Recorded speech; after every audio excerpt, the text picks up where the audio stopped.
5 വർഷത്തിനിടെ UDF വിട്ടവരെയും UDF വിമതരെയും LDF സ്ഥാനാർത്ഥികളാക്കിയാണ് ഇത്തവണ ഇടതുമുന്നണി കൊച്ചി കോർപ്പറേഷൻ പിടിക്കാൻ ഇറങ്ങുന്നത്. അത്തരത്തിലുള്ള 5 പേരാണ് LDF സ്ഥാനാർത്ഥി പട്ടികയിൽ ഇടം പിടിച്ചത്. 70 പേരുടെ ആദ്യഘട്ട പട്ടിക LDF പ്രഖ്യാപിച്ചു. എറണാകുളം തൃക്കാക്കരയിൽ CPM CPI തർക്കമെന്ന വാർത്തയും പുറത്തുവരുന്നു. കൊച്ചി കോർപ്പറേഷനിലേക്കുള്ള കോൺഗ്രസിന്റെ ആദ്യഘട്ട സ്ഥാനാർത്ഥി പട്ടിക ഇന്നലെയാണ് പ്രഖ്യാപിച്ചത്. 40 സ്ഥാനാർത്ഥികളെയാണ് കോൺഗ്രസ് പ്രഖ്യാപിച്ചത്. നഗരസഭയിൽ 65 സീറ്റിൽ കോൺഗ്രസ് മത്സരിക്കും. KPCC general secretary Deepthi Mary Varghese stadium വാർഡിൽ മത്സരിക്കും. കൊച്ചി പോര് കടുക്കുമോ എന്നാണ് ഹോട്ട് യാൻ ടോക്ക് ചോദിക്കുന്നത്. Kochi corporation mayor M Anilkumar, Congress councillor Henry Austin എന്നിവർ ചർച്ചയ്ക്ക് എത്തിയിട്ടുണ്ട്. ആദ്യം മേയറിലേക്ക്. മേയർ, ഇത്തവണത്തെ LDFന്റെ പ്രചാരണ വിഷയങ്ങൾ എന്തൊക്കെയാണ്? ഇപ്പോൾ സ്ഥാനാർത്ഥി പട്ടിക ഏറെക്കുറെ ആയിട്ടുണ്ട്. ഒരു പിക്ചർ എന്താണ് കൊച്ചിയിൽ? അല്ല, ഇത്തവണത്തെ എന്തായിരിക്കും പ്രചാരണ വിഷയം എന്നുള്ളത് തെരഞ്ഞെടുപ്പിൻ്റെ തീയതി പ്രഖ്യാപിക്കുന്നതിന് മുമ്പേ, തെരഞ്ഞെടുപ്പ് നോട്ടിഫിക്കേഷൻ വരുന്നതിന് മുമ്പ് തന്നെ കഴിഞ്ഞ 5 കൊല്ലക്കാലം കൊച്ചി നഗരസഭ ചെയ്ത വികസന പ്രവർത്തനങ്ങൾ മുഴുവനും കോർപ്പറേഷൻ തന്നെ പ്രിൻ്റ് ചെയ്ത് അത് ജനങ്ങൾക്കിടയിലേക്ക് എത്തിച്ചിരുന്നു. അപ്പോൾ സ്വാഭാവികമായും അത് ജനങ്ങളിൽ ചർച്ച നടന്നുകൊണ്ടിരിക്കുന്ന ഒരു ഘട്ടത്തിലാണ് UDFൻ്റെ സ്ഥാനാർത്ഥി പ്രഖ്യാപനം വന്നത്. അപ്പം ഞാൻ കണ്ടൊരു വാർത്ത എന്ന് വെച്ചാൽ UDFൻ്റെ സ്ഥാനാർത്ഥി പ്രഖ്യാപനത്തിന് തൊട്ടു പിന്നാലെ DCCയിൽ നിന്നും കോൺഗ്രസിൻ്റെ ഔദ്യോഗിക നേതൃത്വത്തിൻ്റെ പ്രതികരണമെന്ന് പറയുന്നത് ഈ പറയുന്ന വികസന പ്രവർത്തനങ്ങളെല്ലാം ഞങ്ങളാണ് വിഭാവനം ചെയ്തത്, ഇവർ നടപ്പിലാക്കി എന്ന് മാത്രമേ ഉള്ളൂ എന്നാണ്. അപ്പം ഞങ്ങൾക്ക് പറയാനുള്ളത് ഏറ്റവും പ്രധാനപ്പെട്ട കാര്യം, ഞങ്ങൾ ഈ കഴിഞ്ഞ 5 കൊല്ലക്കാലം ഞങ്ങൾ നടപ്പിലാക്കിയ വികസന പ്രവർത്തനങ്ങളെ അടിസ്ഥാനപ്പെടുത്തിയൊരു ചർച്ച തന്നെയായിരിക്കും കൊച്ചിയിൽ നടന്നിട്ടുള്ളത്. ഇന്നത്തെ ഞങ്ങളുടെ പാനൽ പുറത്തു വന്നപ്പോൾ ആ പാനലിനൊരു പ്രത്യേകതയുണ്ട്. പരിചയസമ്പന്നരായ, ഇപ്പോൾ കഴിഞ്ഞ കൗൺസിലുമായി താരതമ്യം ചെയ്യുമ്പോൾ പരിചയസമ്പന്നരായ ധാരാളം ആളുകൾ ഈ പാനലിൽ ഇടം പിടിച്ചിട്ടുണ്ട്. വിദ്യാർത്ഥികൾ ഇടം പിടിച്ചിട്ടുണ്ട്. നമ്മുടെ സ്ത്രീ വാർഡുകൾ ഉള്ളത് കൂടാതെ നമ്മൾ 38 പേരെയാണ് മത്സരിപ്പിക്കേണ്ടതെങ്കിൽ ഇപ്പോൾ തന്നെ 42ആയി. അതിനേക്കാൾ കൂടുതൽ ആളുകൾ ഉണ്ടാകും എന്ന നിലയിലേക്ക് കാര്യങ്ങൾ മാറിയിട്ടുണ്ട്. അപ്പോൾ സ്വാഭാവികമായും ഇതെല്ലാം ഞങ്ങൾ മികവോടുകൂടി അവതരിപ്പിക്കുന്ന പാനൽ, ഞങ്ങൾ നടത്തിയ വികസന പ്രവർത്തനങ്ങൾ, ഞങ്ങൾ മാനിഫെസ്റ്റോയിൽ പറഞ്ഞ കാര്യങ്ങൾ, ഞങ്ങൾ മാനിഫെസ്റ്റോയിൽ പുതിയതായി ജനങ്ങളിൽ നിന്നും അഭിപ്രായം സ്വീകരിച്ച് കൊണ്ടുവരുന്ന മാനിഫെസ്റ്റോ അടുത്ത 5 കൊല്ലം നടപ്പിലാക്കുമെന്ന് പറയുന്നത്, ഇതൊക്കെ സ്വാഭാവികമായും നമ്മുടെ കൊച്ചിയിലെ ഒരു ചർച്ചയ്ക്ക് തുടക്കം കുറിക്കും. ആ ചർച്ച തീർച്ചയായും LDFനെ സഹായിക്കും എന്നാണ് ഞങ്ങൾ കരുതുന്നത്. ശരി, ശ്രീ ഹെൻറി ഓസ്റ്റിൻ, എന്താണ് കോൺഗ്രസ് കൊച്ചിയിൽ ജനങ്ങളോട് പറയുന്നത്? കോൺഗ്രസ് അല്ലെങ്കിൽ UDF സംവിധാനം ഈ നഗരത്തിലെ ഭരണം ഉണ്ടായിരുന്ന സമയത്താണ് ഈ നഗരത്തിലെ വലിയ വികസന പദ്ധതികളെല്ലാം വിഭാവനം ചെയ്ത് നടപ്പിലാക്കിയിട്ടുള്ളത്.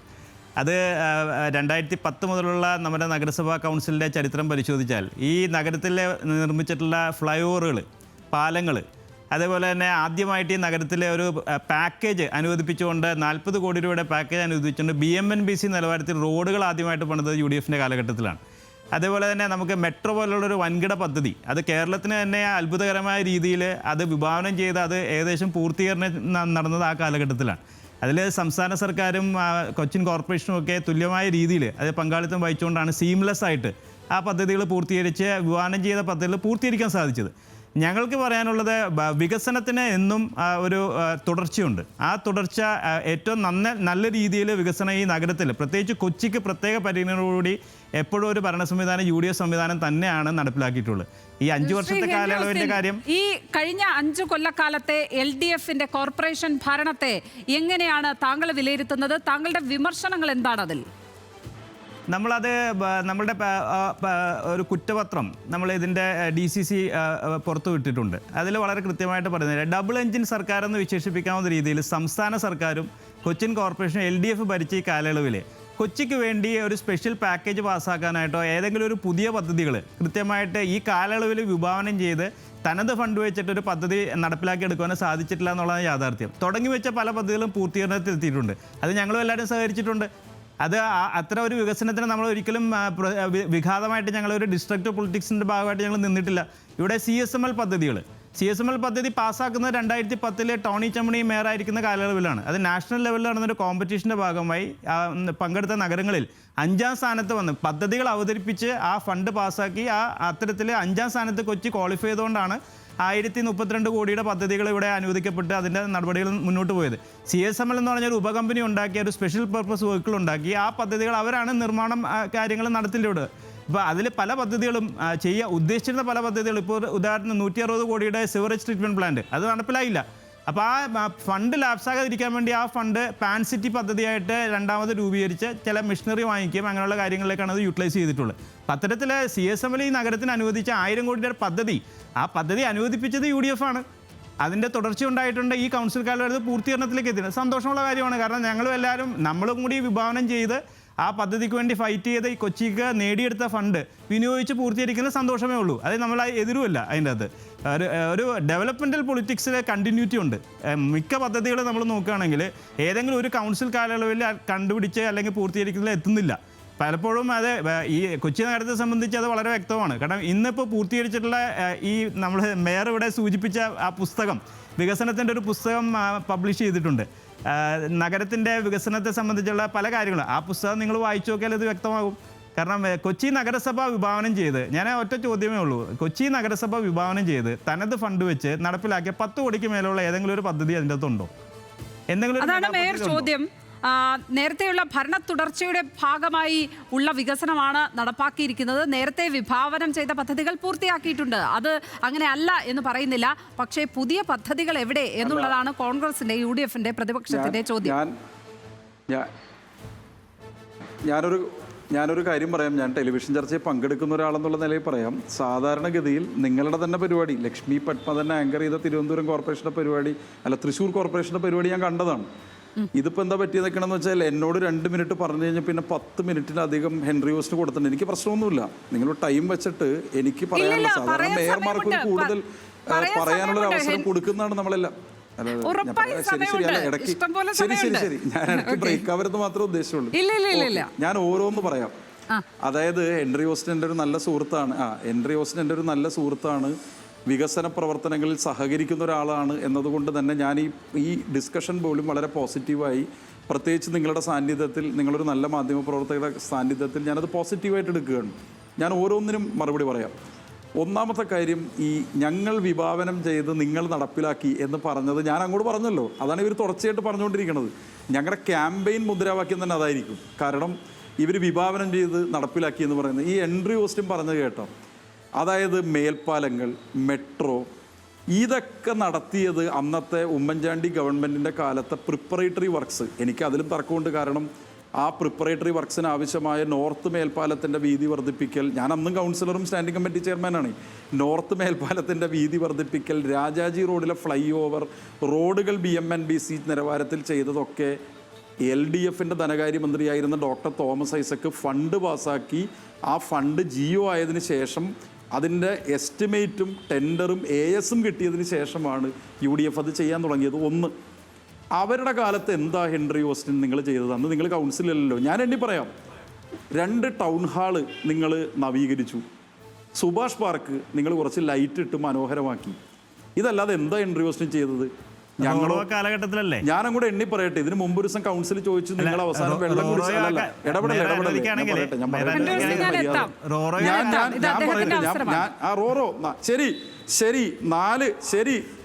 ശരി 4 എണ്ണം പിടിച്ചോ ഹെൻറി ഓസ്റ്റിൻ? 4 എണ്ണം. ഞങ്ങൾ 70 എണ്ണം എണ്ണിയല്ലേ പറഞ്ഞത്. അതിൽ തന്നെ ഹെൻറി ഓസ്റ്റിൻ്റെ ഡിവിഷനിലൊക്കെ നടത്തിയ അവസാന ഘട്ടത്തിൽ നടത്തിയ വികസന പ്രവർത്തനങ്ങൾ ഞങ്ങൾ പറഞ്ഞിട്ടില്ല.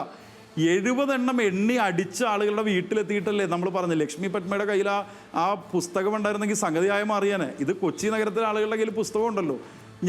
ഞങ്ങൾ നടത്തിയ വികസനം. ഇനി ഒരു കാര്യം ഹെൻറി ഓസ്റ്റിൻ പറഞ്ഞിട്ടില്ല. അത് ഹെൻറി ഓസ്റ്റിൻ ആ കാലത്ത് സജീവമല്ലാത്തതിൻ്റെ പ്രശ്നമാണ്. BMBC റോഡ് ആദ്യമായി ചെയ്തത് ഹെൻറി ഓസ്റ്റിൻ നോട്ട് ചെയ്ത് വെച്ചോ. 2 റോഡുകളാണ് ചെയ്തത്. ഒന്ന്, ബാനർജി റോഡ് കൊച്ചിൻ കോർപ്പറേഷൻ ഏറ്റെടുത്ത് BMBC നിലവാരത്തിലാക്കി. രണ്ടാമത്തെ റോഡ് എന്ന് പറയുന്നത് സഹോദരൻ അയ്യപ്പൻ റോഡ് BMBC നിലവാരത്തിലാക്കി. 2ഉം കോർപ്പറേഷനാണ്. ഞാൻ വർക്ക്സ് കമ്മിറ്റി ചെയർമാനായപ്പോൾ നടന്ന പ്രവർത്തനമാണ്. പ്രൊഫസർ മേഴ്സി വില്യംസ് ആയിരുന്നു മേയർ. അതിന് തൊട്ട് മുമ്പ് ആദ്യമായി കൊച്ചിയിൽ BMBC നിലവാരത്തിലൊരു റോഡ് ടാർ ചെയ്തത്, കലൂർ കടവന്തറ റോഡ് BMBC നിലവാരത്തിലാക്കിയത് GCDA ചെയർമാനായിരുന്ന ജോസഫ് ഫൈൻ്റെ കാലത്താണ് എന്നത് ഹെൻറി ഓസ്റ്റിൻ ശരിക്കൊന്ന് പരിശോധിച്ചാൽ മനസ്സിലാവും. അതാണ് BMBCയുടെ കഥ. ഇനി ഞാൻ ഞങ്ങളുടെ കാലത്ത് ചെയ്ത കാര്യങ്ങൾ പറയട്ടെ. സമൃദ്ധി ആരംഭിച്ചത് ഞങ്ങളുടെ കാലത്തല്ലേ, ഞങ്ങൾ വിഭാവനം ചെയ്തതല്ലേ, നമ്മുടെ ഫണ്ടല്ലേ. ആകെ ഉള്ളത് CSR കാര്യങ്ങൾ അവരെ ക്രോസ് സബ്സിഡൈസ് ചെയ്യാൻ വേണ്ടി ഏൽപ്പിച്ച കാര്യങ്ങൾ മാത്രമാണ്. അല്ലല്ല, ഞാൻ പൂർത്തിയാക്കട്ടെ. അല്ല ഹെൻറി ഓസ്റ്റൻ, ഞാൻ പറയട്ടെ. ആ കാട് കയറി കിടന്ന ബിൽഡിംഗ് അങ്ങനെ ഇടപെടല്ലേ ഹെൻറി ഓസ്റ്റൻ. ഇത് യുഡിഎഫിന്റെ നേതൃത്വത്തിൽ ഞാൻ പറയട്ടെ. അല്ലല്ല, അത് അൺഫെയർ ആണ്. അല്ലല്ല, തെറ്റിദ്ധര. നിങ്ങൾ എന്തെല്ലാം പറഞ്ഞു, നിങ്ങൾ പറഞ്ഞില്ലേ BMPC റൂൾ. ഞാൻ അപ്പോൾ ഇടപെട്ടോ? ഞാൻ എന്റെ സമയം കാത്തിരുന്നിട്ടല്ലേ പറഞ്ഞത്. ഞാൻ പറയാം സമൃദ്ധിയുടെ കെട്ടിടം, ഇടിഞ്ഞു പൊളിഞ്ഞു വീഴാറായ കെട്ടിടം 10 കൊല്ലം നിങ്ങൾ ഭരിച്ചിട്ട് ആ കെട്ടിടം അങ്ങനെ തന്നെയല്ലേ കിടന്നത്. അവിടെ നിങ്ങൾ എന്തെങ്കിലും ചെയ്തോ? ഞങ്ങൾ വന്നതിന് ശേഷമല്ലേ സമൃദ്ധിയുടെ കെട്ടിടം മുഴുവനും നന്നാക്കി നമ്മൾ ചെയ്തത്. ഷീ ലോഡ്ജ് നമ്മൾ മറന്നു പോകാൻ പാടുള്ള ഒരു കാര്യമാണോ? ബ്രഹ്മപുരത്തെ ബയോമൈനിങ് ആരാ പൂർത്തീകരിച്ചത്? ഹെൻറി ഓസ്റ്റനെ കൂടിയാണ് ഞങ്ങൾ അന്ന് വിട്ടത്. 3 പേരെ ഓരോ പാർട്ടിയിൽ നിന്ന് വിട്ട് മഹാരാഷ്ട്രയിൽ പോയി തൃപ്തികരമാണെന്ന് പറഞ്ഞ് തിരിച്ചു വന്നിട്ട് നിങ്ങൾ വികസനത്തിൽ കൂടെ നിന്നല്ലേ പറയണത്. നിങ്ങൾ സോണ്ടയെ പറ്റിയല്ലേ പറയണത്. ഭൂമി ഗ്രീനിൻ്റെ 2 തവണ ഇതിൻ്റെ ടെൻഡർ കൗൺസിലിൽ വന്നപ്പോഴും നിങ്ങൾ വിയോജനക്കുറിപ്പ് എഴുതിയ ആളുകളല്ലേ നിങ്ങൾ വികസനത്തിന് കൂടെ നിന്നു എന്ന് പറയുന്നത്. അപ്പോൾ അതൊക്കെ അവിടെ നിൽക്കട്ടെ. ബ്ലാക്ക് സോൾജിയർ ഫ്ലൈ പ്ലാന്റ് ആരുടെ കാലത്താണ് ആരംഭിച്ചത്? CBG പ്ലാന്റിൻ്റെ നിർമ്മാണം ഇപ്പോൾ പൂർത്തീകരിച്ചത് ആരുടെ കാലത്താണ്? ഹാപ്പിനെസ് കൊച്ചി എന്ന് പറയുന്ന പ്രോജക്റ്റ് ആരംഭിച്ചത് ആരുടെ കാലത്താണ്? ഏജ് ഫ്രണ്ട്ലി കൊച്ചി ആരുടെ കാലത്ത് ആരംഭിച്ചത്? ഈ കൊച്ചി നഗരത്തിലെ മുഴുവൻ ഓപ്പൺ സ്പേസുകൾ നന്നാക്കിയത് ആരുടെ കാലത്താണ്? ഡാൻസ് ഫെസ്റ്റിവൽ ആരുടെ കാലത്താണ് നടത്തിയത്? ആർട്ട് സ്പേസ് കൊച്ചി ആരുടെ കാലത്താണ് ചെയ്തത്? മാസ്റ്റർ പ്ലാൻ ആരാണ് ചെയ്തത്? ഗവർണൻസ്, സ്മാർട്ട് എന്ന് പറയുന്ന എല്ലാം വിരൽത്തുമ്പിലാക്കിയ കേരളത്തിൻ്റെ അഭിമാന പദ്ധതി ആരുടെ കാലത്താണ് കൊണ്ടുവന്നതും നടപ്പിലാക്കിയത്? നിങ്ങൾക്ക് 10 കൊല്ലം കിട്ടിയിട്ട് നിങ്ങൾ ആ ഓൺലൈൻ സംവിധാനം നടപ്പിലാക്കാൻ പറ്റാത്ത ആളുകളല്ലേ. അടുത്തൻ്റെ ചോദ്യം, നിങ്ങളുടെ കാലത്ത് കിട്ടിയ JNNURM ഫണ്ട് എങ്ങോട്ട് പോയി ഹെൻറി ഓസ്റ്റൻ? നിങ്ങളുടെ കാലത്ത് ഞങ്ങൾ വാങ്ങിത്തന്ന ADB ഫണ്ട് എങ്ങോട്ട് പോയി ഹെൻറി ഓസ്റ്റൻ? സ്മാർട്ട് സിറ്റി പദ്ധതി നിങ്ങൾ മത്സരിച്ച് പങ്കെടുത്തെന്ന്. ഇതൊക്കെ ആളുകളെ പറഞ്ഞ് പറ്റിക്കാൻ കൊള്ളാം. ഇന്ത്യയിൽ എത്ര നഗരങ്ങൾ സ്മാർട്ട് സിറ്റിയിലുണ്ട്? തിരുവനന്തപുരത്തിന് സ്മാർട്ട് സിറ്റി ഫണ്ട് കിട്ടിയില്ലേ? അതൊരു കേന്ദ്ര ഗവൺമെൻറ്റിൻ്റെ പ്രോജക്റ്റാണ്. നിങ്ങളുടെ UPA സർക്കാരിൻ്റെ കാലത്ത് കിട്ടിയ നമ്മുടെ JNNURM ഫണ്ട് നിങ്ങൾ എവിടെ കൊണ്ടുപോയി ചിലവാക്കി? നിങ്ങളുടെ ADB ഫണ്ടിൻ്റെ പെർസെൻറ്റേജ് അറിയാമോ ഹെൻറി ഓസ്റ്റന്? 32%. സിവേജ് പദ്ധതിയെക്കുറിച്ച് പറയുന്നു. നാണമുണ്ടോ നിങ്ങൾക്ക്? 130 കോടി രൂപയുടെ കൊച്ചിയിലെ സിവേജ് പദ്ധതിയുടെ അവിടെ ചെന്ന് പ്രശ്നങ്ങൾ ഉണ്ടാക്കിയത് മുസ്ലിം ലീഗും കോൺഗ്രസും അല്ലേ? നിങ്ങളുടെ കോൺഗ്രസിൻ്റെ ആളുകളല്ലേ അവിടെ ചെന്ന് സമരം ചെയ്തത്? പോലീസുമായി ഏറ്റുമുട്ടുന്ന വിഷ്വൽസ് നമുക്ക് വേണം. നിങ്ങൾ എന്താ പ്രത്യേകത എന്ന് വെച്ചാൽ നിങ്ങൾ ഇതെല്ലാം ഇപ്പുറത്ത് വരുമ്പോൾ നിങ്ങൾ ഇതെല്ലാം ഞങ്ങൾ വികസന വിരോധികളാണെന്ന് പറയും. എന്നിട്ട് നിങ്ങൾ തിരിഞ്ഞു നിന്നിട്ട് നിങ്ങൾ തന്നെ തകർത്ത ഒരു പദ്ധതിയെ സംബന്ധിച്ച് നിങ്ങൾ പറയും. ഞാൻ ചോദിക്കട്ടെ, ഈ നമ്മുടെ നാട്ടിൽ നിങ്ങളുടെ കൗൺസിലറായ ബാസ്റ്റിൻ ബാബുവിൻ്റെ ഡിവിഷനിലല്ലേ കേരളത്തിൽ ആദ്യത്തെ ടർഫ് കൊണ്ടുവന്നത്? കൊച്ചി കോർപ്പറേഷൻ്റെ ഫണ്ടല്ലേ? ആരുടെ ഫണ്ടാണ് ചെയ്തത്? ഇപ്പോൾ പള്ളുരുത്തിയിൽ കൊണ്ടുവന്നില്ലേ? നമ്മുടെ മേയേഴ്സ് കപ്പ് നടത്തിയത് ആരുടെ ഫണ്ടാണ്? നിങ്ങൾ പ്രധാനപ്പെട്ട നല്ല വികസന പ്രവർത്തനങ്ങളിൽ സഹകരിച്ചിട്ടുണ്ട്. പ്രശ്നം എന്താണെന്നറിയോ? നിങ്ങൾക്കൊരു വികസന വിരുദ്ധമായ മുഖം, മുമ്പൊന്നുമില്ലാത്ത തരത്തിലുള്ളൊരു വികസന വിരുദ്ധമായ മുഖം വന്നിട്ടുണ്ട്. ഒരു അസ്കിത വന്നിട്ടുണ്ട്, ഒരു അസ്വസ്ഥത വന്നിട്ടുണ്ട്. സാധാരണഗതിയിൽ അസ്വസ്ഥനാവാത്ത ഹെൻറി ഓസ്റ്റൻ പോലും അസ്വസ്ഥനാവുന്നത് അതിന്റെ ഭാഗമായിട്ടാണ്. ഞാൻ അങ്ങനെ കാണുന്ന ഒരാളാണ്. ശരി മേയർ, അങ്ങനെയാണോ കൊച്ചി കോർപ്പറേഷൻ വേണ്ട വിധത്തിൽ വികസന പദ്ധതികളൊക്കെ ആവിഷ്കരിച്ച് നടപ്പാക്കിയിട്ടുണ്ട്? പക്ഷേ വോട്ട് തേടാനായി ജനങ്ങളിലേക്ക് എത്തുമ്പോൾ നിങ്ങൾക്ക് കൊച്ചി കോർപ്പറേഷനെ കുറ്റം പറഞ്ഞാലേ പറ്റുള്ളൂ എന്ന് പറയുന്ന ഒരവസ്ഥയാണോ വന്നു ചേർന്നിരിക്കുന്നത്? മേയർ പറഞ്ഞ കാര്യങ്ങൾ ഒരു രാഷ്ട്രീയ സ്റ്റേറ്റ്മെൻ്റാണ് അദ്ദേഹം ഇവിടെ നടത്തിയത്. ഒരു ചാനൽ ചർച്ചയിൽ വന്ന ഒരു പ്രകടന പത്രികയുടെ കുറേ കാര്യങ്ങൾ പുസ്തകം അടിച്ചത്. ഈ പുസ്തകം അടിച്ചതിനെ സംബന്ധിച്ച് തന്നെ ഞങ്ങൾക്ക് ആക്ഷേപമുണ്ട്. 50 ലക്ഷം രൂപ കൗൺസിലിൻ്റെ ഫണ്ട് ഉപയോഗിച്ചാണ് പുസ്തകം അടിച്ചിരിക്കുന്നത്. അത് വിതരണം ചെയ്ത ആരാ? വീടുകൾ തോറും CPM-കാരാണ് കൊണ്ട് വിതരണം ചെയ്തിരിക്കുന്നത്. കോർപ്പറേഷൻ അടിച്ച പുസ്തകം, കോർപ്പറേഷൻ്റെ ചെലവിൽ അടിച്ച പുസ്തകം, ഗവൺമെൻറ് ഒരു PRD പബ്ലിക്കേഷൻ പോലെ അടിച്ച പുസ്തകം എങ്ങനെയാണ് CPM പ്രവർത്തകർ വീടുകളിൽ കൊണ്ട് വിതരണം ചെയ്യുന്ന അവസ്ഥയിൽ ആരാ അനുമതി കൊടുത്തതിന്? അത് തന്നെ ആദ്യത്തെ ഒരു കാര്യമാണ്. ഇവരൊരു ഫണ്ട് ഉപയോഗിച്ച് PR നടത്തുകയാണ്. ഇപ്പോൾ ഇതിൽ വളരെ കൃത്യമായിട്ട് ഇതിനെല്ലാം പറയും. മേയർ പറഞ്ഞ എനിക്ക് വളരെ ഇഷ്ടമുള്ള ആളാണ് മേയർ. വ്യക്തിപരമായിട്ട് നമുക്കൊരു അഭിപ്രായ വ്യത്യാസമില്ല. പക്ഷേ ഒരു കാര്യം, ഒരു രാഷ്ട്രീയ പ്രവർത്തന നിലയിൽ അദ്ദേഹം ഇപ്പോൾ ഇലക്ഷൻ മൂർധാവിൽ എത്തിയപ്പോഴത്തേക്കും കുറേ അധികം കാര്യങ്ങൾ ഒരു രാഷ്ട്രീയ പ്രവർത്തന ശൈലിയിൽ പറയുന്നു. ഇതിനെല്ലാത്തിനും മറുപടിയുണ്ട്. ബ്രഹ്മപുരത്തെ പറ്റി തന്നെ പറയാം. ഞാൻ പോയതാണ് ഭൂമി ഗ്രീൻ എന്ന് പറഞ്ഞ കമ്പനിയെ പറ്റി പഠിക്കാനായിട്ട്. മേയർ നിയോഗിച്ച 3-അംഗ സമിതിയിൽ ഞാനും പൂനെയിൽ പോയി കണ്ടതാണ്. കമ്പനി നല്ലതാണെന്ന് ഞങ്ങൾ റിപ്പോർട്ട് നൽകി. അതിൽ രാഷ്ട്രീയം കലർത്തിയില്ല. പക്ഷേ ഒരു കാര്യം അവിടെ വെച്ച് പറഞ്ഞു, ഇന്ത്യയിലെ ഏറ്റവും വലിയ റേറ്റിലാണ് അവർ ഈ കൊട്ടേഷൻ നൽകിയിട്ടുള്ളത്. ഇന്ത്യയിൽ ഒരു സ്ഥലത്തും ഒരു നഗരത്തിലും അവർ ചാർജ് ചെയ്യാത്ത റേറ്റാണ്. 1090 രൂപയുടെ റേറ്റാണ് അവർ കൂട്ടിയത്. അത് ഇതിന് നമ്മൾ 141 കോടി രൂപ ചെലവഴിക്കുന്നുണ്ട്. ഇവർ രാഷ്ട്രീയം കളിച്ചില്ലെന്ന്, ഞങ്ങൾ രാഷ്ട്രീയം കളിച്ചെന്ന് പറയുമ്പോൾ കഴിഞ്ഞ കൗൺസിലിൻ്റെ കാലങ്ങളിൽ 16 കോടി രൂപയ്ക്ക് സംസ്കരിക്കാൻ വേണ്ടിയിട്ട് ഒരു ഫയൽ കൊണ്ടുവന്നപ്പോൾ അന്ന് രാഷ്ട്രീയം കളിച്ച് ഇല്ലാതാക്കിയ LDF അല്ലേ? സൗമിനി ജയൻ്റെ സമയത്ത് ആ പദ്ധതി വന്ന് 16 കോടി രൂപയ്ക്ക് സംസ്കരിക്കാനുള്ള പദ്ധതി രാഷ്ട്രീയപരമായി എതിർത്ത് നടപ്പിലാക്കില്ല. സംസ്ഥാന ഗവൺമെൻറ് LDF-ൻ്റെ ആണ്. അന്ന് അനുമതി താങ്കൾ പറഞ്ഞ നൽകിയില്ല. രണ്ട് കാര്യങ്ങളിൽ ഉത്തരം തേടാം ശ്രീ അല്ല, ഞാൻ പറഞ്ഞു കഴിഞ്ഞിട്ടില്ല. കാരണം ഇതിനകത്ത് പറഞ്ഞിരിക്കുന്നത് ഈ പുസ്തകം തന്നെ കോർപ്പറേഷന്റെ ഫണ്ട് ഉപയോഗിച്ച് അടിച്ചിറക്കി അത് CPM-കാർ വീടുകളിൽ കൊണ്ടുപോയി വിതരണം ചെയ്യുന്നു, അതിന് മറുപടി ഉണ്ടോ എന്നുള്ളതാണ്. തിരിച്ചെത്താം ഹെൻറി, അതിന് മറുപടി എനിക്ക് 2 മിനിറ്റ് 10 മിനിറ്റോളം അദ്ദേഹം സംസാരിച്ചു കഴിഞ്ഞു. എനിക്ക് റെസ്പോണ്ട് ചെയ്യണ്ടേ? അത് ഓരോന്നോരോന്നായി ചോദിച്ചാലല്ലേ മറുപടി കിട്ടുകയുള്ളൂ.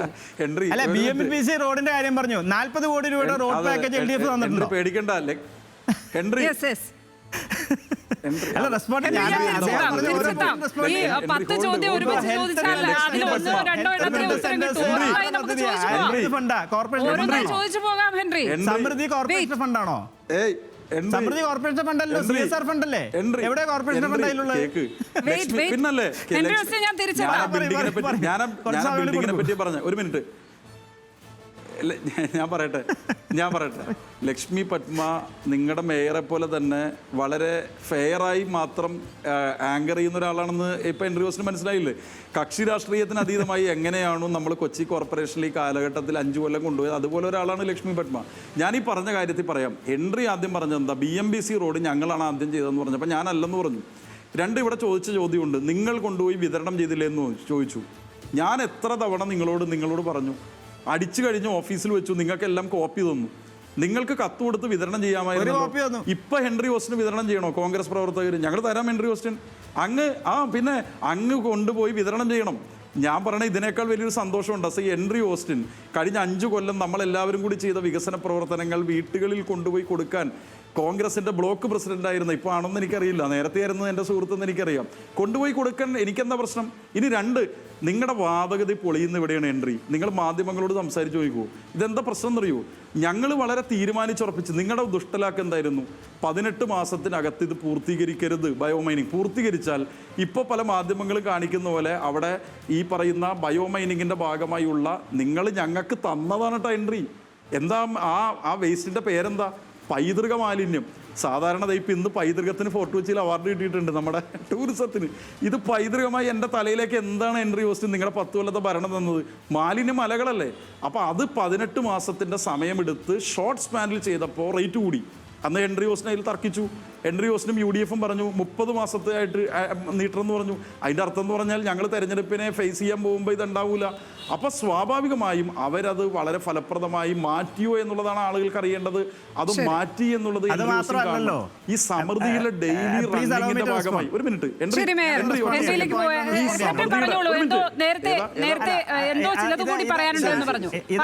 ബ്രഹ്മപുരം സ്പെസിഫിക് ആയിട്ട് ബ്രഹ്മപുരത്തിന്റെ പശ്ചാത്തലം ഞാൻ പറയാം. 16 കോടി രൂപയ്ക്ക് സംസ്കരിക്കാനായിട്ട് UDF-ന്റെ കാലഘട്ടത്തിൽ സൗമിനി ജയൻ മേയറായിരിക്കുമ്പോൾ ഫയൽ വരുന്നു. രാഷ്ട്രീയമായിട്ട് എതിർത്തത് നടപ്പിലാക്കാൻ സമ്മതിച്ചില്ല. സംസ്ഥാന ഗവൺമെന്റ് പെർമിഷൻ നൽകിയില്ല. രണ്ടാമത് അത് കഴിഞ്ഞ് ഈ കൗൺസിൽ വന്നപ്പോൾ സംസ്ഥാന ഗവൺമെന്റ് തന്നെ ഒരു ഏജൻസിയെ ചുമതലപ്പെടുത്തുന്നു. സോണ്ട എന്ന് പറഞ്ഞൊരു കമ്പനിയെ ചുമതലപ്പെടുത്തുന്നു. 50 കോടി രൂപയുടെ കോൺട്രാക്ട് അവർക്ക് കൊടുക്കും. 11 കോടി രൂപ അവർക്ക് കൊടുത്തു. അതിപ്പോൾ അവർ ആ സമയത്താണ് തീപിടുത്തം ഉണ്ടായ ശേഷം ആർബിട്രേഷനിൽ കിടക്കുകയാണ്. 11 കോടി ഇപ്പോഴും കിടക്കുകയാണ് അവിടെ. സോണ്ട എന്ന കമ്പനി ആരാ സെലക്ട് ചെയ്ത്? സ്റ്റേറ്റ് ഗവൺമെന്റ് LDF സെലക്ട് ചെയ്ത് കൗൺസിൽ ഈ മേയർ തന്നെ കൗൺസിൽ വന്ന് പറഞ്ഞ് സ്റ്റേറ്റിന്റെ തീരുമാനമാണ്, നമുക്ക് എതിർക്കാൻ പറ്റില്ല, നമുക്ക് റോളില്ല, നിങ്ങളത് ഇത് അക്സെപ്റ്റ് ചെയ്യണമെന്ന് പറഞ്ഞിട്ടാണ് സോണ്ടയെ നമ്മൾ കോൺട്രാക്ട് കൊടുത്തത്. സോണ്ട എന്ന് പറഞ്ഞ കമ്പനിയുടെ അന്നത്തെ തട്ടിപ്പ് പശ്ചാത്തലവും ബാംഗ്ലൂർ അവർ നേരുന്ന വിജിലൻസ് അന്വേഷണം അടക്കമുള്ള കാര്യങ്ങളും വിയോജനവും ഞങ്ങൾ എഴുതി കൊടുത്തതാണ്. അതിനുശേഷം ബ്രഹ്മപുരത്ത് അവർക്ക് കോൺട്രാക്ട് കൊടുത്തു. 2 ലക്ഷം ടണ്ണ് RDF അവർ ജനറേറ്റ് ചെയ്ത് അവിടെ നമ്മുടെ ഒരു ഷെഡിൽ കൊണ്ട് സൂക്ഷിച്ചു. ഞാനടക്കം പോയി വിസിറ്റ് ചെയ്തിട്ട് കൗൺസിൽ വന്ന് റിപ്പോർട്ട് ചെയ്തു. അനധികൃതമായിട്ട് അവിടെ ഓരോ മാസവും RDF മാറ്റണമെന്ന് വ്യവസ്ഥയുള്ളപ്പോൾ അവരവിടെ അത് വെച്ച് സ്റ്റോർ ചെയ്യുമ്പോൾ തീപിടുത്തത്തിന് സാധ്യത പറഞ്ഞ് 2-3 ആഴ്ചക്കകം തീപിടുത്തം ഉണ്ടായി. 20 ദിവസം ഈ നഗരം വിഷപ്പുകയിൽ ഇന്ത്യയിലെ ഏറ്റവും മാലിന്യമുള്ള എയർ ക്വാളിറ്റി, ലീസ്റ്റ് ക്വാളിറ്റിയുള്ള നഗരമായി, ഡൽഹിയേക്കാളും വേഴ്സ് ആയിട്ടുള്ള എയർ ക്വാളിറ്റി നഗരമായി 20 ദിവസം. അന്ന് കത്തിയ പ്ലാസ്റ്റിക് മാലിന്യത്തിൻ്റെ അനന്തരഫലങ്ങൾ വരും തലമുറകൾ വരെയും ക്യാൻസറസ് ആയിട്ടുള്ള പല പ്രശ്നങ്ങളിലേക്കും വരാനുള്ള സാധ്യതകളാണ് അന്ന് നമ്മളെല്ലാം നേരിട്ടത്. അതിനുശേഷം പുതിയ കമ്പനിയെ കൊണ്ടുവരുന്നു. പുതിയ കമ്പനി ചെയ്തിരിക്കുന്ന പദ്ധതി 140 കോടി അവർക്ക് കൊടുത്തു കഴിഞ്ഞു. ഇന്ത്യയിലെ ഏറ്റവും ഹയസ്റ്റ് റേറ്റാണ്. അവരുടെ വ്യവസ്ഥയിൽ പ്രധാനപ്പെട്ട ഒരു കാര്യം, ഞാൻ കൗൺസിലിൽ ഇത് പറഞ്ഞുകൊണ്ടാണ് ബോധ്യത്തിൽ പറയുന്നത്, അവരോട് ഉള്ള ഇത്ര ഹൈ റേറ്റ് കൊടുക്കുമ്പോൾ അവരതിന് കാരണമായിട്ട് പറഞ്ഞത് 6 മാസത്തിനുള്ളിൽ ഞങ്ങൾക്ക് ബയോമൈനിങ് ചെയ്യണം. 2, അവിടെ ഒരു പ്ലാന്റ് ഞങ്ങൾക്ക് സെറ്റപ്പ് ചെയ്യണം. 15 കോടി രൂപയെങ്കിലും ചിലവഴിച്ച് ഞങ്ങളൊരു പ്ലാന്റ് സെറ്റപ്പ് ചെയ്ത് അതിൽ ഫ്ലോ മെഷീൻ, നമ്മുടെ ആ ഒരു പ്രോസസ്സിൻ്റെ ഉള്ള മെഷീനറി അവിടെ സെറ്റ് ചെയ്ത ശേഷം അത് പൈൽ ചെയ്ത് വേണം ചെയ്യാൻ. അതുകൊണ്ട് അധികം ചിലവ് വരും. അതുകൊണ്ടാണ് ഇത്രയും റേറ്റ്. പിന്നീട് എന്താണത്, അവിടെ ഉണ്ടായിരുന്ന നമ്മുടെ ഷെഡ് അവർക്ക് ഫ്രീ ആയിട്ട് കൊടുത്തു, അവർക്ക് വാടക കൊടുത്തു. അപ്പോൾ അവരെ ഇൻവെസ്റ്റ് ചെയ്തിട്ടില്ല, 15 കോടി ഇൻവെസ്റ്റ് ചെയ്തില്ലല്ലോ, അതിൻ്റെ റേറ്റ് കുറച്ചിട്ടില്ല. ഇപ്പോഴും 140 കോടി രൂപ അവർ ആദ്യം കൂട്ടിയത് അതേ റേറ്റിൽ തന്നെയാണ്. ഇത് കൗൺസിലിൽ പറഞ്ഞ് മേയർ ഇടപെടാന്ന് പറഞ്ഞാണ്, ഇതുവരെ ഇടപെട്ടില്ലല്ലോ. ശരി മേയർ, ഇതിനകത്ത് മറുപടി വളരെ വേഗത്തിൽ മറ്റൊരു ചോദ്യം കൂടി ഒറ്റ കാര്യം കൂടി BSF കാര്യം കൂടി ഒന്ന് പറഞ്ഞിട്ടുണ്ട്. BSF എന്ന് പറഞ്ഞൊരു പുതിയ ടെക്നോളജി കൊണ്ടുവന്നു. ബ്ലാക്ക് സോൾജ് ഫ്ലൈ ചെയ്തു. 2500 ടണ്ണിനാണ് നടക്കുന്നത്. ഒരു സെക്കൻഡ് മേയർ, ഒരു സെക്കൻഡ്, എന്തോ ഒരു ചോദ്യം കൂടി ചോദിക്കുന്നുണ്ട്. ഞാൻ പറഞ്ഞ പോയിന്റ് ഇത്രേ ഉള്ളൂ. ടെക്നോളജിയെ പറ്റി മേയർ പറഞ്ഞുകൊണ്ട് പറയാണ് 2500 രൂപ പെർ ടണ്ണിനാണ് അവിടെ ക്രോസിംഗ് റേറ്റ്. ശരി ശരി ശരി എത്ര വരുന്നുണ്ട്? മേയർ, വളരെ വേഗം ഈ രണ്ട് ചോദ്യത്തിന് മറുപടി. എനിക്ക് മറ്റൊരു ചോദ്യം കൂടിയുണ്ട്. ലക്ഷ്മി, വളരെ വേഗത്തിൽ പറയാം. അല്ലല്ല, പേടിക്കണ്ട. ഞാൻ മേയറെ പോലെ തന്നെയാണ് ആങ്കർ എന്ന് പറഞ്ഞപ്പോൾ തന്നെ ഹെൻറി ഓസ്റ്റിൻ സമാധാനമായിട്ടുണ്ട്. കാരണം 5 കൊല്ലത്തെ ട്രാക്ക് റെക്കോർഡ് അദ്ദേഹത്തിൻ്റെ കയ്യിലുണ്ട്. ഇവിടെ പറഞ്ഞ കാര്യത്തിൽ നമ്മൾ മനസ്സിലാക്കേണ്ട കാര്യം, ബയോ മൈനിങ് അവിടെ വളരെ ഫലപ്രദമായി നടന്നിട്ടുണ്ട്. നിങ്ങളുടെ ക്യാമറകളെല്ലാം അവിടെ ചെന്ന് കണ്ടതാണ്. എന്ത് മനോഹരമായി മെഷീനറി വെച്ച് എത്ര ഫലപ്രദമായിട്ടാണ് അവിടെ ബയോ മൈനിങ് നടത്തിയതെന്ന് ആ പ്രദേശം കണ്ടിട്ട് കേരള ഹൈക്കോടതിയിലെ 2 ജഡ്ജിമാർ അവരവിടെ ഡയറിയിൽ എഴുതുക മാത്രമല്ല, അവർ കോടതിയിൽ അക്കാര്യം പറഞ്ഞു. ഈ കമ്പനിക്ക് പണം കൊടുക്കണം, ഒരു തടസ്സവും ഉണ്ടാകരുതെന്ന് പറഞ്ഞു. ഇനി മൂന്നാമത്തെ ഒരു കാര്യം ഞാൻ പറയട്ടെ, എല്ലാം തെറ്റായി പറയും. നമ്മൾ ഇതുവരെ ആകെ 80-90 കോടിയാണ് ബയോ മൈനിങ്ങിൻ്റെ കൊടുക്കാനുള്ളത്. നമ്മൾ ശരിക്കും ഇപ്പം കൊടുക്കേണ്ടത് 70 കോടി കൊടുത്തിട്ടുള്ളതെന്ന് എൻ്റെ ഓർമ്മ. നമ്മളിപ്പോൾ ശരിക്കും കൊടുക്കേണ്ടത് 100 കോടിയാണ്. 30 കോടി കൊടുക്കാനുള്ളത് കൊണ്ടാണ് അവർക്ക് 2 മാസത്തേക്ക് ഞങ്ങൾ എക്സ്റ്റെൻഡ് ചെയ്ത് കൊടുത്തത്. ഇതൊക്കെ വെറുതെ ഊഹാപോഹം പറഞ്ഞത് ഹെൻറി. നിങ്ങളെ മതിക്കാൻ പോകുന്ന പ്രശ്നം സൗമിനി അല്ല, പ്ലീസ് ഞാൻ കംപ്ലീറ്റ് ചെയ്യട്ടെ പ്ലീസ്. അതായത് കൊടുക്കണം ഞാൻ പറഞ്ഞേക്ക്. അതായത് ഞങ്ങൾ കൊടുത്തിട്ടേ പോകുള്ളൂ, ഹെൻറി ഓസ്റ്റിനെ പേടിക്കണ്ട. അതായത് ഇതിൽ ഏറ്റവും പ്രധാനപ്പെട്ട ഒരു കാര്യം എന്ന് പറഞ്ഞാൽ, നിങ്ങളുടെ ക്യാമറകൾ അവിടെ തിരിച്ചു വെച്ചാൽ 10 കൊല്ലം മുമ്പ് ഞാൻ വന്ന ബ്രഹ്മപുരവും ഇന്നത്തെ ബ്രഹ്മപുരവും തമ്മിലുള്ള വ്യത്യാസം എന്താണ് എന്ന് ആളുകൾ മുഴുവനും കണ്ടാൽ പിന്നെ യു ഡി എഫിൻ്റെ ഒരു സ്റ്റേറ്റ്മെൻറ്റ് പണ്ട് ലക്ഷ്മി പത്മ കേട്ടിട്ടുണ്ടെന്നറിയില്ല. ഇവരുടെ മുൻ മേയർ പറഞ്ഞാണ്, ഞങ്ങൾ ഒന്നും ചെയ്തില്ലെങ്കിലും വെള്ളപ്പൊക്കം വന്നാലും വേസ്റ്റ് വന്നാലും പ്രശ്നങ്ങളെല്ലാം ഉണ്ടായാലും കൊതുക് അടിച്ചാലും ഞങ്ങൾ എന്ത് ചെയ്യാൻ പറ്റും? ആളുകൾ എറണാകുളം ജില്ലയിൽ ഞങ്ങൾക്ക് ഇങ്ങനെ വന്ന് വോട്ട് കുത്തിക്കൊണ്ടിരിക്കുകയാണ്. അതുകൊണ്ട് ഞങ്ങളുടെ സ്ഥാനാർത്ഥികൾ കൈപ്പത്തി വരച്ചാൽ അങ്ങ് ജയിക്കുമെന്ന് പറയുന്നതിന് തിരിച്ച ഒരു കാര്യം വരും എന്ന കാര്യത്തിൽ സംശയമില്ല. BSF എന്ന് പറയുന്ന ഒരു ടെക്നോളജി ഉപയോഗിച്ച് ചെയ്യുന്ന പ്ലാന്റ് ഏറ്റവും നന്നായിട്ട് അവിടെ നടക്കുന്നുണ്ട്. അതിൻ്റെ റേറ്റിനെ പറ്റി ഇപ്പം ഹെൻറി ഓസ്റ്റിനാണ് നിർദ്ദേശം വെച്ചത്. നമുക്ക് ആദ്യം 15 ദിവസം ഇത്ര ടൺ ആദ്യം ചെയ്യാം, എന്നിട്ട് സക്സസ്ഫുൾ ആണെങ്കിൽ സക്സസ്ഫുൾ ആയല്ലോ ഹെൻറി. നമ്മൾ റേറ്റിനെ പറ്റി അല്ലല്ലോ തർക്കിച്ചിട്ട് 2 കൊല്ലം ഒരു വലിയ കാര്യമല്ലേ. പക്ഷെ എന്താണ് കോസ്റ്റ് വേറെ? കാരണം നമ്മുടെ ഇത് തന്നെ ഒരു വിഷൻ ഇല്ലായ്മയുടെ ഒരു ഭാഗമാണ് ഇത്തരം പദ്ധതികളെന്ന് ഞാൻ പറയും. കാരണം ഇപ്പൊ BSF പ്ലാന്റിന് ഒപ്പം നമുക്ക് BSF പ്ലാന്റിന്റെയും ബ്രഹ്മപുരത്തിന്റെയും കാര്യം തൽക്കാലം ഇവിടെ അവസാനിപ്പിക്കാം. നമുക്ക് എന്താ പ്രശ്നം എന്ന് വെച്ചാൽ 30 ലക്ഷം രൂപ ചെലവഴിക്കുന്ന ഇപ്പൊ 60 ലക്ഷം രൂപ ചെലവഴിച്ചുകൊണ്ടിരിക്കുന്ന മാസം. ഇന്ന് ഇടതുപക്ഷത്തിന്റെ സ്ഥാനാർത്ഥി പട്ടിക കൂടി പ്രഖ്യാപിച്ച ദിവസമാണല്ലോ. നമുക്ക് അതിലേക്ക് കൂടി കുറച്ചു നേരം പോകാമെന്ന് തോന്നിയതുകൊണ്ടാണ് ഞാനത് ഇവിടെ അവസാനിപ്പിക്കാമെന്ന് പറഞ്ഞത്. അതിനകത്ത് മുൻ UDF കൗൺസിലർമാരും UDF സ്വതന്ത്രരും അടക്കം 7 പേരാണ് സ്ഥാനാർത്ഥി പട്ടികയിൽ ഉള്ളത് എന്ന് കാണുന്നു. അപ്പോൾ ഇത്തരത്തിൽ ഈ പാർട്ടി മാറി വന്നവർക്ക് അതല്ലെങ്കിൽ വിമതരായി നിന്നവർക്ക് ഒരു വലിയ പ്രാധാന്യം കൊടുക്കുന്നത് പോലെ തോന്നുന്നുണ്ട്. അത് കഴിഞ്ഞ തവണ വിമതന്റെ പിന്തുണയിൽ അധികാരം പിടിച്ചതിനുള്ള ആ ഒരു ഉപകാര സ്മരണയായിട്ടാണോ ഇങ്ങനെയൊന്ന്? എന്നാൽ ആ വിമതരാകട്ടെ തിരിച്ച് മറുപാളയത്തിലേക്ക് പോവുകയും ചെയ്തു. അപ്പോൾ ഈ വിമതരെ അടക്കമുള്ളവരെ, ഇങ്ങനെ കാലുമാറി വന്നവരെ അടക്കം സ്ഥാനാർത്ഥി പട്ടികയിലേക്ക് ഉൾക്കൊള്ളിക്കുമ്പോൾ, ആളുകളുടെ മുന്നിൽ ചെന്ന് നിൽക്കുമ്പോൾ അവരുടെ ഒരു രാഷ്ട്രീയ സ്ഥിരതയുമായി ബന്ധപ്പെട്ട ചോദ്യങ്ങൾ ഉയരില്ലേ മേയർ? ലക്ഷ്മി പത്മ അവർ ഞങ്ങളുടെ പാർട്ടിയിലേക്ക് വന്നിട്ടും 4 കൊല്ലമെങ്കിലുമായിട്ടുണ്ട്. ഇപ്പോൾ AB സാബു അല്ലെങ്കിൽ MB മുരളീധരൻ, അതേപോലെയുള്ള പ്രവർത്തകരെല്ലാം, നമ്മുടെ PM ഹാരിസ്, അദ്ദേഹം ഇപ്പോൾ ലോക്കൽ കമ്മിറ്റിയിലെ ഓരോരുത്തരും ഓരോ ഘടകത്തിൽ വരെ എത്തി. അവർ നേരത്തെ മാറി തന്നെ വന്ന് പൊളിറ്റിക്കലായ സ്റ്റെബിലിറ്റി കാണിച്ചവരാണ്. ലക്ഷ്മി, ഞാൻ പറഞ്ഞ എന്താ പ്രശ്നം എന്ന് മനസ്സിലായ? ഇപ്പം ഈ ഹെൻറി ഓസ്റ്റിൻ പറയുന്നതിൻ്റെ കേട്ടിൽ ഇങ്ങനെ മനുഷ്യന് മനസ്സിലാവാത്ത സാങ്കേതികത്വം പറയുമ്പോൾ എന്താ പ്രശ്നം എന്നറിയോ? ഇത് ക്രിക്കറ്റ് കളിക്കുമ്പോൾ നമുക്ക് ആദ്യം ബാറ്റിങ്, നമുക്ക് ടോസ് വെച്ചു, ബാറ്റിംഗ് കിട്ടി. ബാറ്റിംഗ് കളിച്ചിട്ട് അവസാനം തിരിച്ചവർ ബൗൾ ചെയ്ത് നമ്മളെ പുറത്താക്കി കഴിയുമ്പോൾ നമ്മൾ പറയുകയാണ് ടോസ് ഇട്ടപ്പോൾ ആ ഒരു കാറ്റടിച്ചപ്പോൾ ഒന്ന് കോയിൻ തിരിഞ്ഞു പോയി, ഞങ്ങൾക്ക് ടോസ് കിട്ടിയത് കൊണ്ടാണ് ഞങ്ങൾക്ക് പ്രശ്നമായത്. അല്ലെങ്കിൽ പറയുകയാണ് അപ്പോൾ ഫസ്റ്റ് ഞങ്ങൾ ഫീൽഡിംഗ് സെലക്ട് ചെയ്തിരുന്നെങ്കിൽ ഞങ്ങൾ ജയിച്ചേനെ എന്ന് പറയുന്നത് പോലെ കോൺഗ്രസ് തെരഞ്ഞെടുപ്പ് തുടങ്ങുന്നതിന് മുമ്പ് പരാജയം സമ്മതിക്കുന്നതിൻ്റെ ലക്ഷണങ്ങളാണ് ഇപ്പോൾ ലക്ഷ്മി പത്മ കണ്ടുകൊണ്ടിരിക്കുന്നത്. എൻ്റെ പ്രിയപ്പെട്ട സുഹൃത്ത് ശ്രീ ഹെൻറി ഓസിനെ പോലെ സാധാരണ ഒരാൾ സംസാരിക്കുമ്പോൾ ഇടയ്ക്ക് ഇടപെടാത്ത ആൾ പോലും ഇടപെടുന്നത് ഇതിൻ്റെ ഭാഗമാണ് എന്നാണ് എനിക്ക് പറയാനുള്ളത്. ഈ സ്ഥാനാർത്ഥി പട്ടികയിലേക്ക് വന്നാൽ തൃക്കാക്കരയിലൊക്കെ CPI സീറ്റ് പോലും ഇത്തരത്തിൽ കോൺഗ്രസിൽ നിന്ന് വന്ന ആൾക്ക് കോൺഗ്രസ് വിമതന് കൊടുക്കുന്ന ഒരു സാഹചര്യത്തിലേക്ക് പോയിട്ടാണല്ലോ ഇപ്പോൾ തർക്കത്തിലായി നിൽക്കുന്നത്.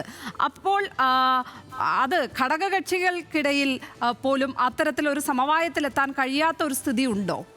ഇതിനകത്ത് വിമതർക്ക് അതല്ലെങ്കിൽ വിമതർന്ന് പറയുമ്പോഴും പറഞ്ഞു 4 വർഷത്തിന് മുമ്പ് എത്തിയവരാണ്, ശരിയാണ്.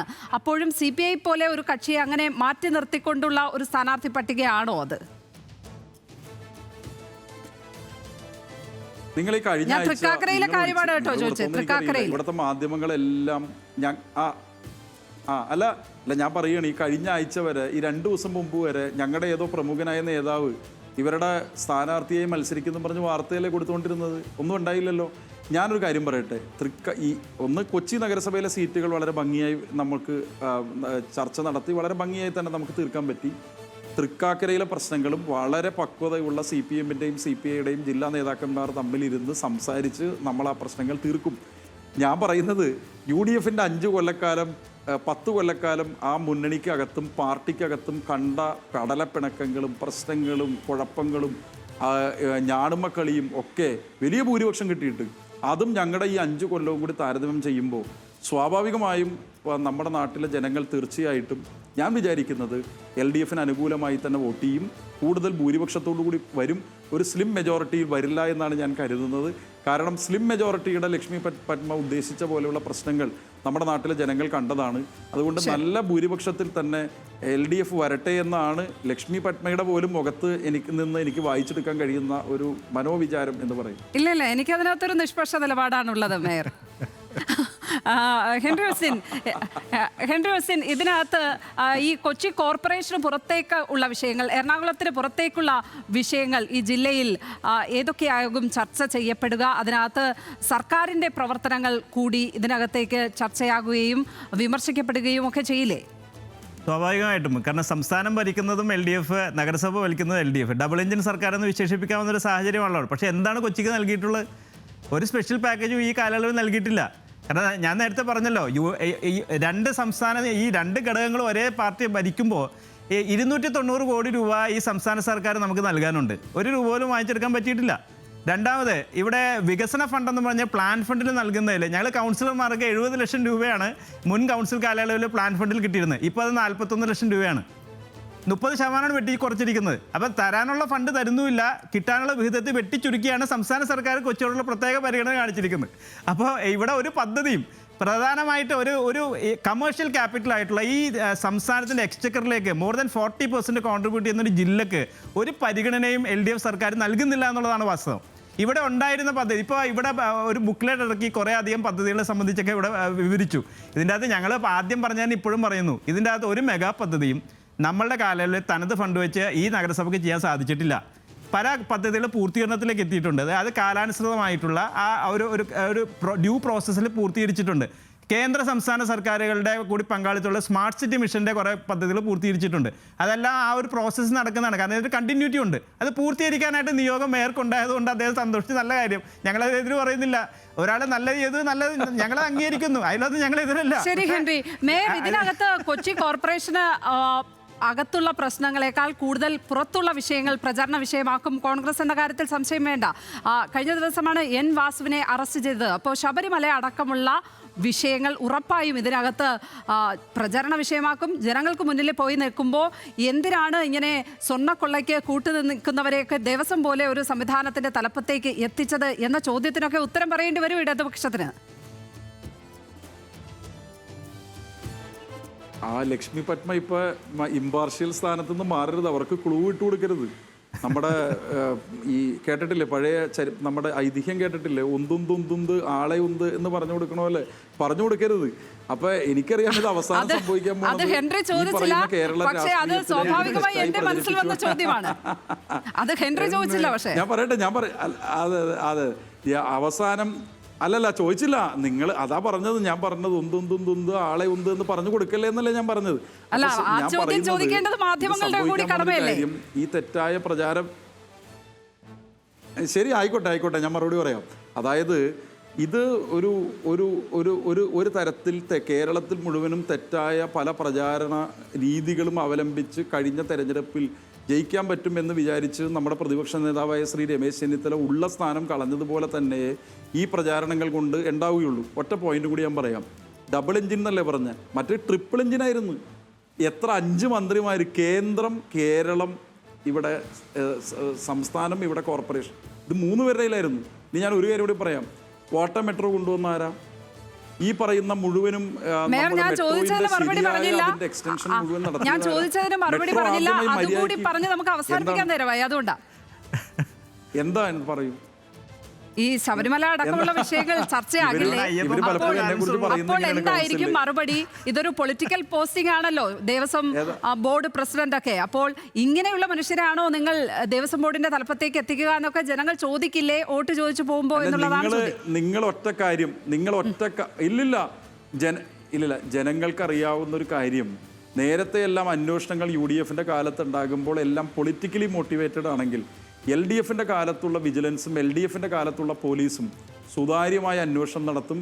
ആരാണെങ്കിലും അതിൻ്റെ ഭാഗമായി കുറ്റം ചെയ്തവരുണ്ടെങ്കിൽ നമ്മളിപ്പോഴേ മറ്റേ പ്രിസംഷൻസിലേക്ക് പോകേണ്ട, അത്തരം കാര്യങ്ങളെല്ലാം ശക്തമായ നിലപാട് LDFന്റെ ഭാഗത്തുനിന്ന് ഉണ്ടാകും. അങ്ങനെയുള്ള പല ഹിസ്റ്ററിയും നമ്മുടെ മുമ്പിലുണ്ട്.